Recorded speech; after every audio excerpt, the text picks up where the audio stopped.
What a great video! I hope you guys are ready to hear more about our nation's fight for independence from Britain. In 1775, the colonists planned for war by raising the Continental Army led by George Washington. To supply the army, Congress tried to raise money from the colonists and use it to buy guns, bullets, food, and uniforms. Since the colonists were so angry, they made walls to separate the British from the colonists. Later, 2,400 British soldiers and 1,600 colonists fought in the Battle of Bunker Hill. The battle was actually fought at Breeze Hill, but the battle at first was supposed to take place at Bunker Hill. The Second Continental Congress wanted to have peace, so they sent the olive branch petition to King George. An olive branch is an ancient symbol for peace. Meanwhile, King George was angered by the Battle of Bunker Hill, so he declared war. The colonists didn't have a peace as an option anymore. Therefore, the two sides prepared for war. Later, a colonist named Thomas Paine wrote a pamphlet called Common Sense. The pamphlet lists the reasons why the colonies should be a free and independent state. When the colonists read it, they started to urge for independence. Later, the Second Continental Congress chose a committee to write the colonists' view on independence that included John Adams, Benjamin Franklin, Thomas Jefferson, and others. This committee gave birth to the Declaration of Independence. Thought it was primarily authored by Thomas Jefferson, though it was primarily authored by Thomas Jefferson. The first part of the document stated why the Declaration was needed. The second described the colonists' idea about government. The third listed the colonists' complaints. After Thomas Jefferson finished the Declaration of Independence, changes were made by the Congress. Then on July 8, 1776, it had its final approval. A member of the Congress named John Hancock signed his name on the Declaration very big so that King George would be able to see it without glasses. The Second Continental Congress wasn't done with its work, though. It chose John Dickinson of Pennsylvania to head the committee to create the Articles of Confederation. Then the colonists elected leaders and a new government was formed.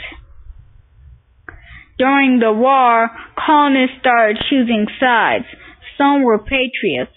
If you were a patriot, you'd probably be one of the kids who threw rocks at the redcoats. Others were loyalists who remained loyal to the king. The rest of the colonists were neutral. Neutral colonists accepted whatever the outcome of the battle would be. Like the colonists, people in churches got separated too. A preacher named John Peter Muhlenberg taught about war and taking sides, and later tore off his church robes to show he was a patriot to his loyalist father. Just like the Americans, free and enslaved African Americans fought in the Continental Army. About 5,000 African Americans fought in the Continental Army. The colonists promised the slaves that they could be set free after the war. The British promised the slaves to slaves if they ran away from their owners and fought for Britain.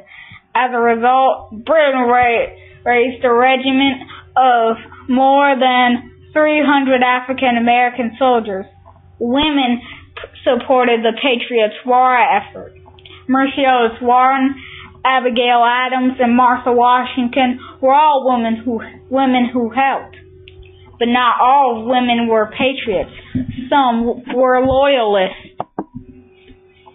Some Native Americans joined either the British or the Americans, but most Native Americans stayed out of the fighting. In 1775, the British were ahead with a well-trained army of about 50,000 soldiers.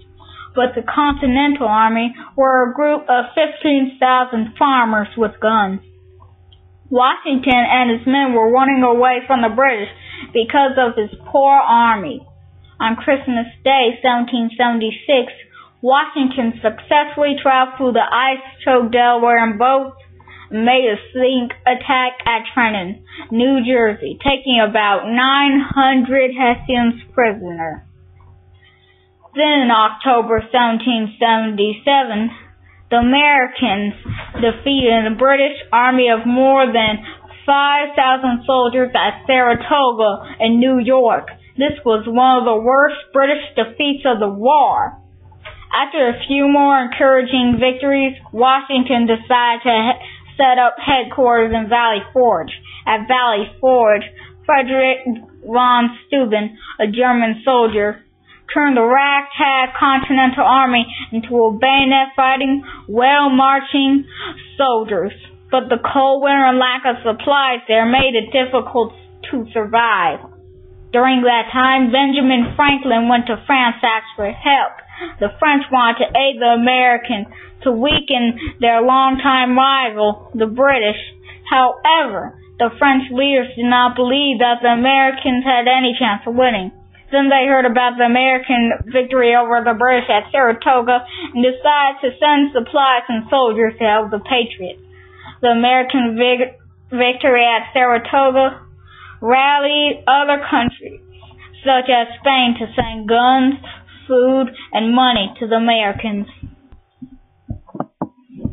Between 1778 and 1781, the British won a number of victories in the South, but they still could not win the war because no one city or town was the heart of America. By the late summer of 1781, British General Cornwallis set up his headquarters in Yorktown. Yorktown was an easy place to surround. Knowing this, American and French soldiers surrounded the British at Yorktown, forcing British General Charles Cornwallis to surrender. Though fire dragged in on some places for more than 2 years, it was clear that the war had been decided at 1781. The Treaty of Paris, signed on September 3rd, 1783, officially ended the war between the Americans and the British. The treaty officially named the United States of America a new country, described its borders, and gave Americans independence from British rule. I hope you're proud to be American. I sure am. I've worked so hard on this presentation, but all good things must come to an end. If you want to see more of my media productions, visit my website at www.webjam.com/fire_net. Goodbye, and this has been the American Revolution presentation by Mark Rickman Jr. Thank you for listening.